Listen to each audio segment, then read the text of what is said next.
Class fans, and hello to sniffers of all old newspaper print comics.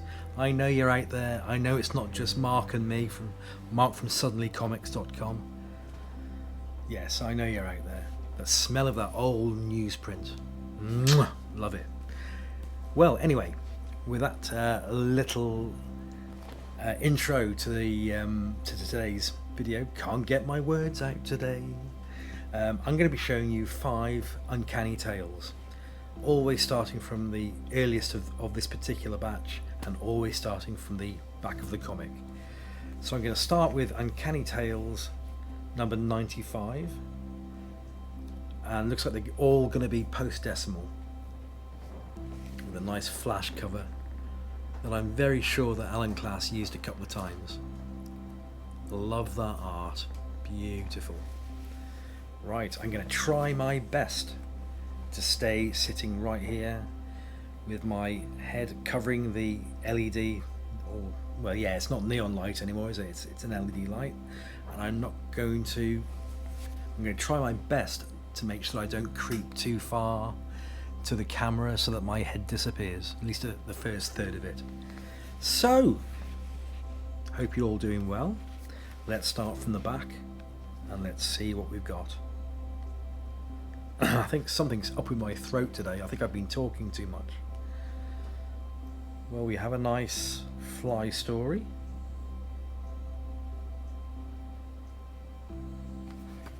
At least it looks like the fly to me.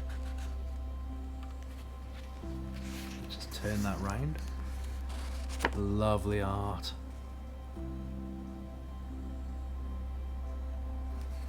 Very nice. Let's work towards the front of the book and see what is going on.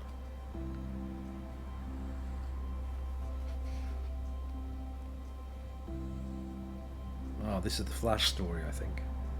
Look at that. Gorgeous art.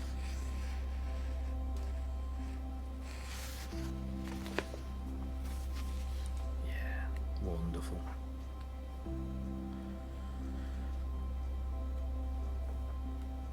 And what have I been? Yeah, Flash Gordon meets Monolith, champion of Mongo. So I've been looking back at the old Buster Crabbe serials that have been colorized. There's a fair few of them on YouTube. So far ahead of their time, kind of literally.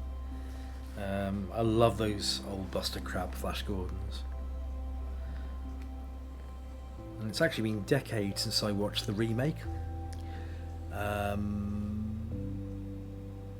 It's a thing to do, I think. I mean, I've got it lined up to watch, I just haven't got around to watching it.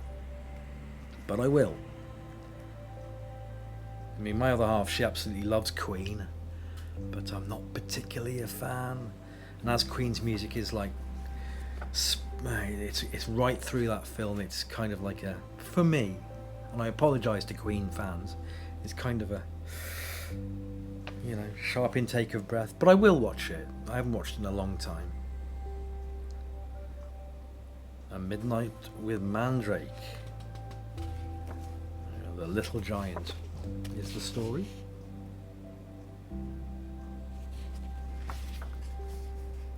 Okay, what have we got here? No hidden gems, unfortunately.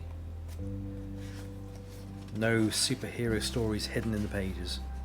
Well, when I say no superhero stories, I mean no Marvel or Timely or Atlas.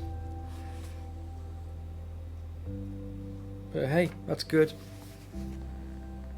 Good comic to pick up. Great art. Good fun to read.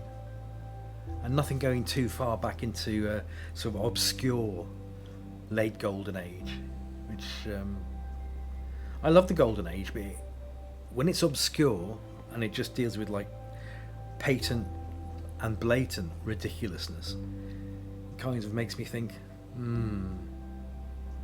doesn't really grab the 8-year-old kid in me. So something with a bit of, dare I say it, can I get past YouTube censors? Something with a bit of balls to make me want to pick up and read it.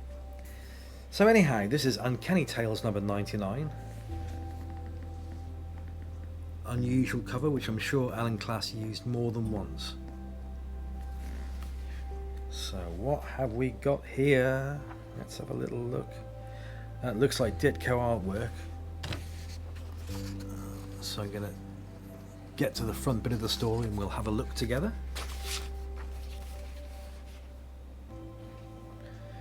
Little things. I'm sure that's Ditko art. It doesn't say anywhere that it is Ditko art. But that has all the markings of Steve Ditko. It really does. The kind of high foreheads and like the crumpled expression round about there, and anatomically it looks like Steve Ditko drew the drawing. Okay, moving further into the book. What have we got?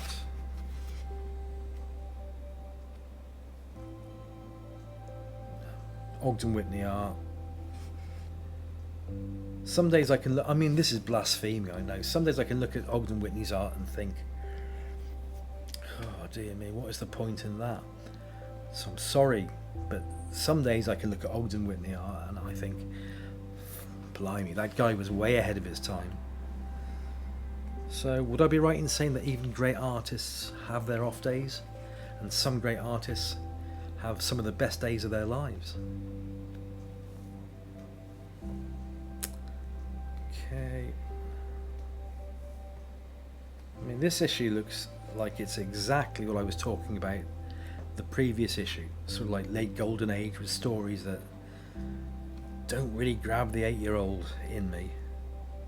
That sounds so wrong, but I think you know what I mean. Still, what have we got? I mean, love the art on the front. Love that Steve Ditko art inside. But apart from that, there's nothing to really merit this issue. It's okay. You know, 8p back then. Almost a week's pocket money, probably. Not bad. I think the Steve Ditko art saved it. The next issue I'm going to show you is Uncanny Tales number 112, which I'm very sure is Ogden Whitney art. And see, that's one of the covers that I really like. Strange, fascinating, with a good colour palette. Me likey. That's an example, personally, of good Ogden Whitney. If I'm wrong and it's not Ogden Whitney, then tell me in the comments.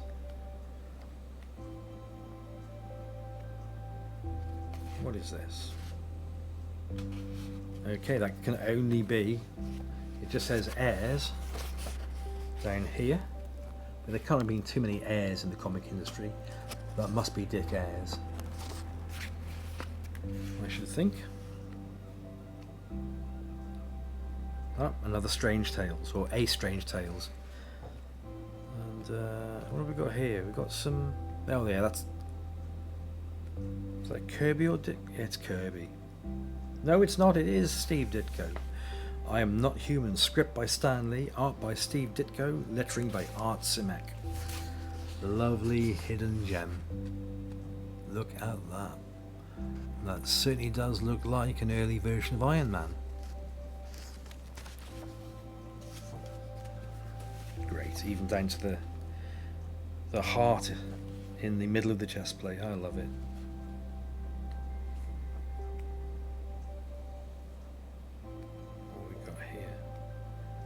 This looks like a Kirby hidden gem. And it is. When a planet dies. So that is lovely. Oh, I do like a bit of Kirby. And I think more Steve Ditko. This is chock full of it. Yeah, Stan Lee, Steve Ditko, Art Simek.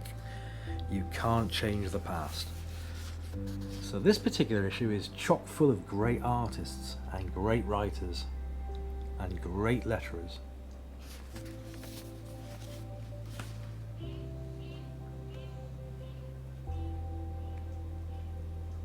Yeah, a lovely Don Heck story here, The TV Fan.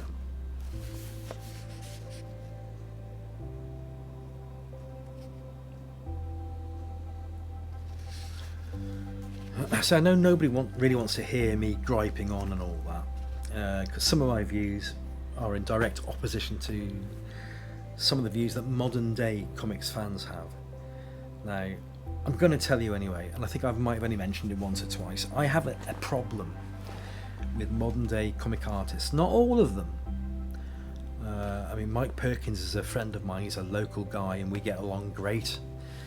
He drew a fantastic Captain America piece of art in a Captain America omnibus that I've got. He did it at work here. But generally, in my opinion, because of the tools that modern artists have at their disposal, like light boards and it's all digital pencils and all that, I feel personally that modern artists don't tend to put in the time to really compose and create a fantastic artistic story. Whereas back in the old days, when all we had was, standard paper, 2-up, the artists took the time to develop their characterization through pencils and ink to make fantastic art. And I feel that's kind of disappeared. I don't know, maybe the page rates in comparison to the old days have gone down, so modern artists are tending to push out their illustrations.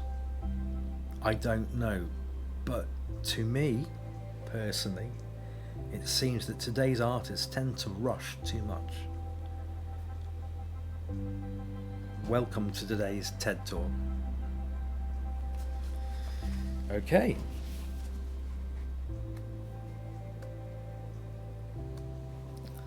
What have we got? Nothing of note there. Oh, look at that! John Buscema on art.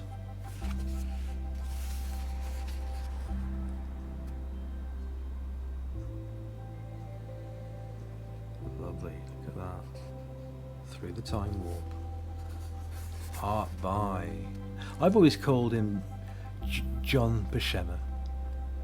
Some say John Buscema, John Buscema, John Buscema, John Buscema.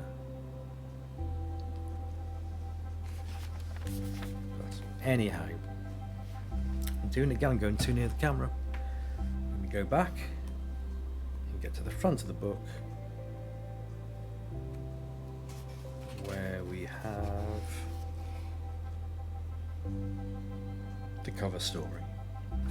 But all in all, that Uncanny Tales, that's chock full of lovely hidden gems.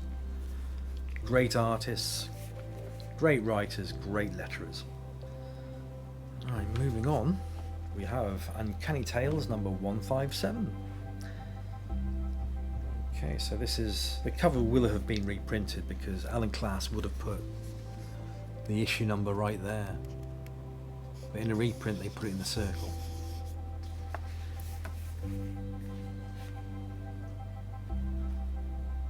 Wow. So I say wow because I'm looking at that bit of lettering there which has been botchily covered over by the printer. I don't know. Am I the only one who cares about these little things? I should hope not.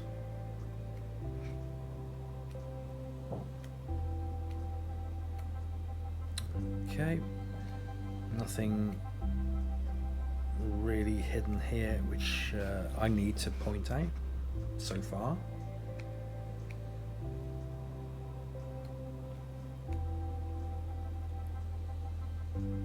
Okay, this says it's a tale of mystery to hold you spellbound, so it's either from, it's probably from Spellbound, I should imagine. It could be Mystery Tales, but I think it's probably Spellbound.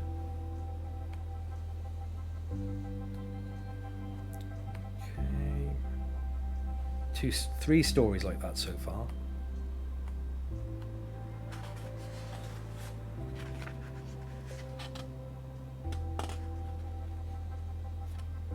Okay, cool. Again, going back to my previous TED Talk rant, look at all the detail in there. That's only black ink. Sometimes when it's just reprinted in black on white, I feel it reveals more detail compared to when colour is added, if you know what I mean. Right, well, this episode's flown by. This is the last book of today. This is Uncanny Tales number 167, and this cover I love, but it's been reprinted a couple of times. I'm pretty sure that's a Kirby art as well. Right, so in the back, what have we got? A story called Man from Mars, another story called It Wouldn't Let Go. There's no credits here, it's like they've been scrubbed out or just not used. The Double Man, credits removed.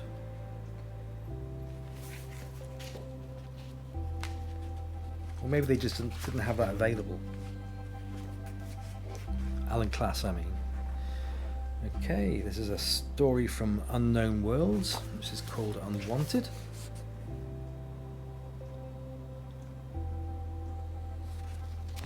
I'm sure I'd have spent 25 pence on this.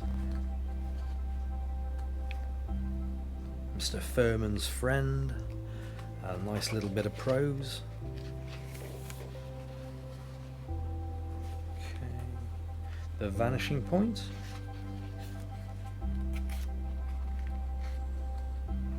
And the cover story with the genie, which is its one redeeming thing for this issue. You are about to read the startling saga of Bill Turner, the teenager who ruled the world.